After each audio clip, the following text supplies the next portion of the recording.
வணக்கம். தமிழ் ஃபுட் கார்னர்ல இன்னைக்கு சோயா பீன்ஸ் கிரேவி பண்ண போறோம். இந்த கிரேவி சாதத்துல விட்டு சாப்பிட்றதுக்கு ரொம்ப நல்லா இருக்கும். அது தவிர இட்லி, தோசை, சப்பாத்திக்கு தொட்டு சாப்பிட்றதுக்குமே ரொம்பவே சூப்பரா இருக்கும். இப்போ எப்படி பண்றதுன்னு பார்க்கலாம்.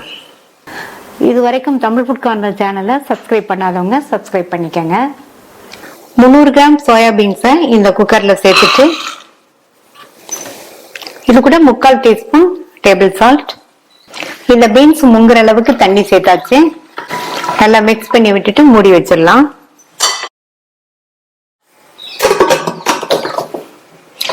ஸ்டீம் வந்ததுக்கு அப்புறமா வெயிட் போட்டு மீடியம் ஃப்ளேம்ல 2 விசில் வரட்டும்.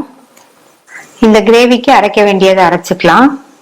இந்த மிக்ஸி ஜார்ல 100 கிராம் தோல் உரிச்ச சின்ன வெங்காயம் சேர்க்கிறேன். இந்த கிரேவிக்கு சின்ன வெங்காயம் நல்ல ஒரு டேஸ்ட் கொடுக்கும். ஒருவேளை உங்கள்ட்ட சின்ன வெங்காயம் இல்லைன்னா 2 மீடியம் சைஸ் பெரிய வெங்காயத்தை கட் பண்ணி சேர்த்துக்கங்க. இத தண்ணி சேர்க்காம லேஸ் கொரகொரப்பா இருக்கிற மாதிரி அரைச்சுக்கலாம். ரொம்ப நைஸா அரைச்சிடாதீங்க. வெங்காயத்தை நைஸா அரைக்கிறத விட இந்த மாதிரி 1-2 அரைச்சோம்னா கிரேவி நல்ல சுவையா இருக்கும். அடுத்து இந்த மிக்ஸி ஜார்ல 3 டேபிள் ஸ்பூன் தேங்காய் துண்டுகள், 5-6 முந்திரி, இதுல கொஞ்சமா தண்ணி சேர்த்து நல்ல நைஸ் விழுதா அரைச்சுக்கலாம். நான் இதுல முந்திரி சேர்த்திருக்கேன். முந்திரிக்கு பதில் நீங்க 1 டீஸ்பூன் கசகசா இருந்தா ஊற வச்சுட்டு சேர்த்துக்கங்க. 2 விசில் ஸ்டீம் எல்லாம் போயிடுச்சு. சோயாபீன்ஸ் பாத்தீங்கன்னா குழையாம நல்லா கரெக்டா வெந்திருக்கு. இப்ப இத தண்ணியோடய சேர்த்து எடுத்து வச்சுக்கோங்க. அடுத்து அதே குக்கர்லயே 2 டேபிள் ஸ்பூன் நல்லெண்ணெய் சேர்க்கிறேன். இந்த கிரேவிக்கு நல்லெண்ணெய் நல்ல டேஸ்ட் கொடுக்கும். அதே மாதிரி எண்ணெயும் கூட கொஞ்சம் சேர்த்துக்கங்க. எண்ணெய் சூடானதும் 1/2 டீஸ்பூன் சோம்பு பொரிஞ்சிருச்சு. நம்ம அரைச்ச அந்த வெங்காய விழுத சேர்க்கிறேன்.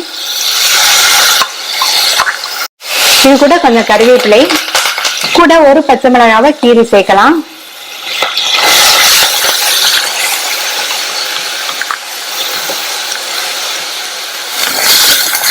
வெங்காயம் விழுது 2 நிமிஷமா வதங்கிருச்சு. இதுல 1/2 டேபிள் ஸ்பூன் இஞ்சி பூண்டு விழுதையும் சேர்த்து இன்னொரு 2 நிமிஷத்துக்கு வதக்கிக்கங்க. இஞ்சி பூண்டு விழுதோட பச்சை வாசனை எல்லாம் போயிடும்.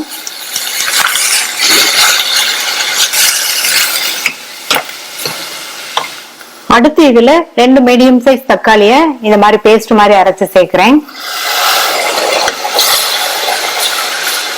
நல்லா கலந்து விட்டுருங்க. இந்த தக்காளி விழுது ஒரு 2 நிமிஷத்துக்கு கொதிக்கட்டும்.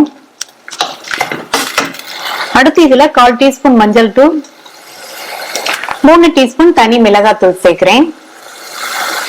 5 டீஸ்பூன் கொத்தமல்லி தூள்.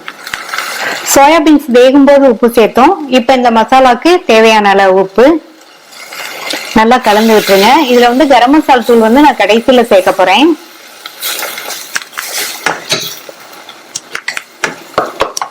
கொஞ்சமா தண்ணி சேர்த்து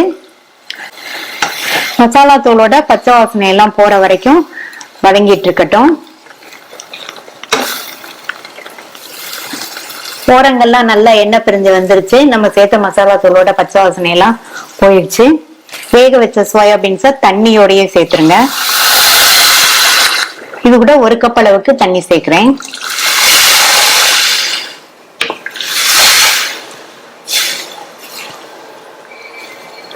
கிரேவி நல்லா கொதிச்சிட்டு இருக்கு.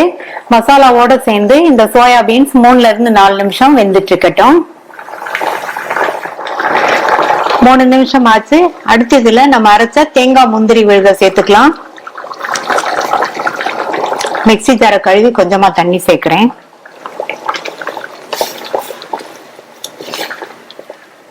தேங்காய் முந்திரி விழுது சேர்த்ததுக்கு அப்புறமா கிரேவி இன்னும் திக்னஸ் கொடுக்கும். இதுல 1/2 டீஸ்பூன் கரம் மசாலா தூள் சேர்க்கிறேன். ரொம்ப சிம்பிளான மெத்தட்ல இந்த கிரேவி பண்ணியிருக்கோம். டேஸ்ட் பாத்தீங்கன்னா ரொம்பவே சூப்பரா இருக்கும். எல்லாருமே விரும்பி சாப்பிடுவாங்க. தேங்காய் விழுது சேர்த்து கொதிக்க ஆரம்பிச்சிருச்சு. குக்கரை மூடி போட்டு ஸ்டீம் வந்ததுக்கு அப்புறமா வெயிட் போட்டுருங்க. ஸ்டவ் சிம்ல வச்சிருங்க. 2 நிமிஷத்துக்கு மட்டும் இருக்கட்டும். சிம்ல வச்சு 2 நிமிஷம் ஆச்சு.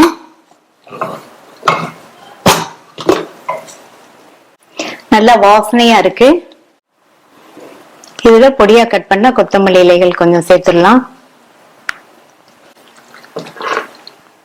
ஒரு தடவை கலந்து விட்டுறலாம். டேஸ்டான சோயா பீன்ஸ் கிரேவி ரெடி ஆயிடுச்சு.